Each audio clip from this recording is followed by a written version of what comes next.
Blessings of Eid. Viewers of Madani Channel, Eid Mubarak. What a great day this is. Allah Azza wa Jal has blessed us through His mercy with the month of Ramadan and then these days of Eid. Subhanallah. Everybody is enjoying themselves. Everybody is celebrating these beautiful days. And the question we asked yesterday was, how should we be celebrating Eid? Let's look at the life of our pious predecessors and let's think about how we should do it. But before we do, let's start with a blessing of Durud Pak. I want to share with you a very, very beautiful narration. Just imagine that you could see the palaces of Jannah while you're still alive. Yes, you're not hearing me wrong. You can actually see Jannah from the surface of the earth while you're still alive. How amazing would that be? Well, today I'm going to give you a wazifa that you can read and you'll be able to see your place in Jannah before you die. Because Nabi Kareem sallallahu alayhi wa sallam has said that the one who recites Durud Pak upon me 1,000 times a day will not die until he sees his place in Jannah. Wow, today is the day to start. What better day to start this than on the day of Eid? Recite Durud Pak 1,000 times and make it a habit.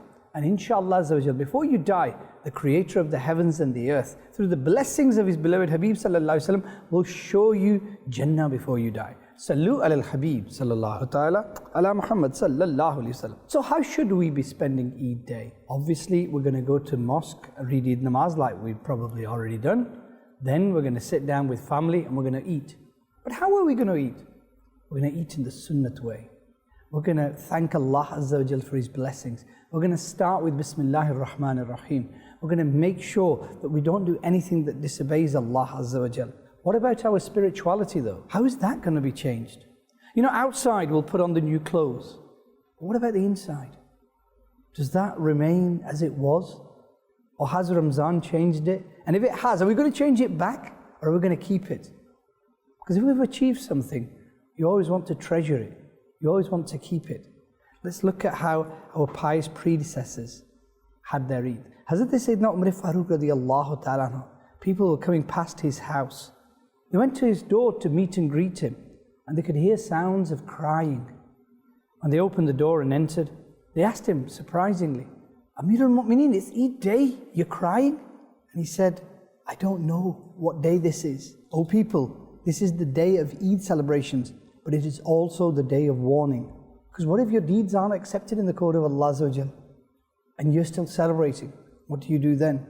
So our pious predecessors were very conscious of the obedience of Allah Azza wa Jal. And you know, what if Allah Azza wa Jal didn't accept our deeds? What if some of our sins even during Ramadan wiped our deeds? Then what would we do?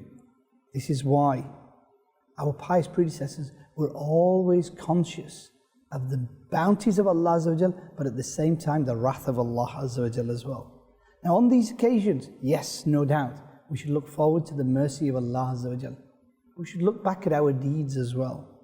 Just ponder upon this. Hazrat Sayyidina Umar Farooq radiyallahu ta'ala was one of the best companions of Nabi Kareem sallallahu alaihi wasallam. You know, Hazrat Sayyidina Abu Bakr Siddiq and then the great Sayyidina Umar Farooq radiyallahu ta'ala, he was given the glad tidings of Jannah. You know, he was from the Ashra Mubashra, these great 10 people who were given this amazing news of Jannah, and yet he is still conscious of how this might be a day of warning for him rather than a day of celebration.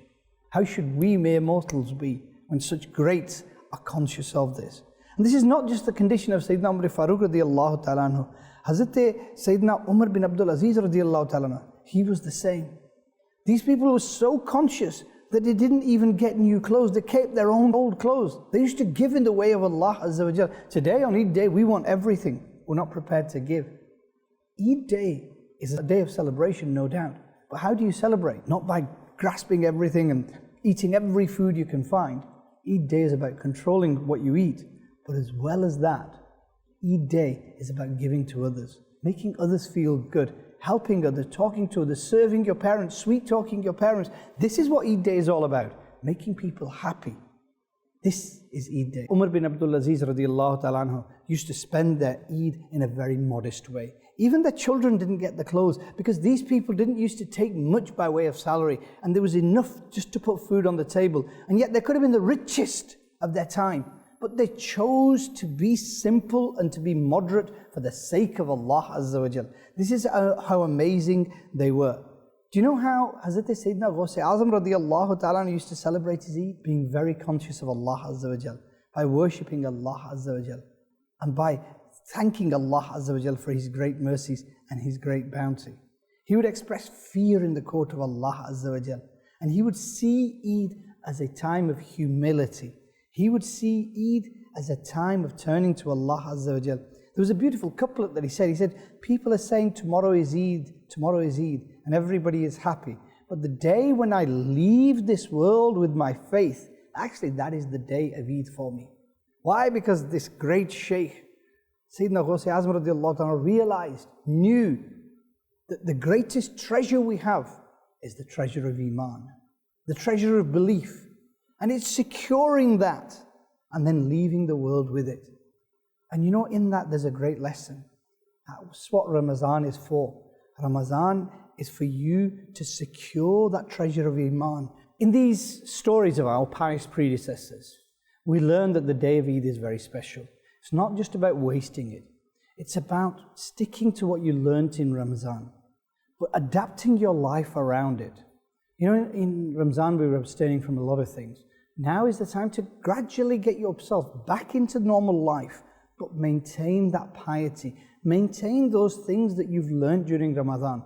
So in Ramadan, for example, you've protected your salah. Now is the time, now is the opportunity that whatever happens in life, I will protect my salah. And that starts the day Ramadan ends, Eid al-Fitr, this day. Whatever you do now can change your life. If you say, I'm going to take the lessons of Ramadan and I'm going to stick with them, brilliant. Protect your salah, read the Quran, be nice to your relatives, especially your parents, children, and celebrate. But celebrate in the way that our pious predecessors did, not forgetting the commands of Allah Azza wa Jal, making sure that you're nice to everybody, making sure that your piety shines. Thus, that spirituality that you gain during Ramadan comes out. You know what happens is that we have naturally some animalistic qualities. We have anger, and then there is a satanic quality where you obey the Satan. But then also, every human being has an angelic quality.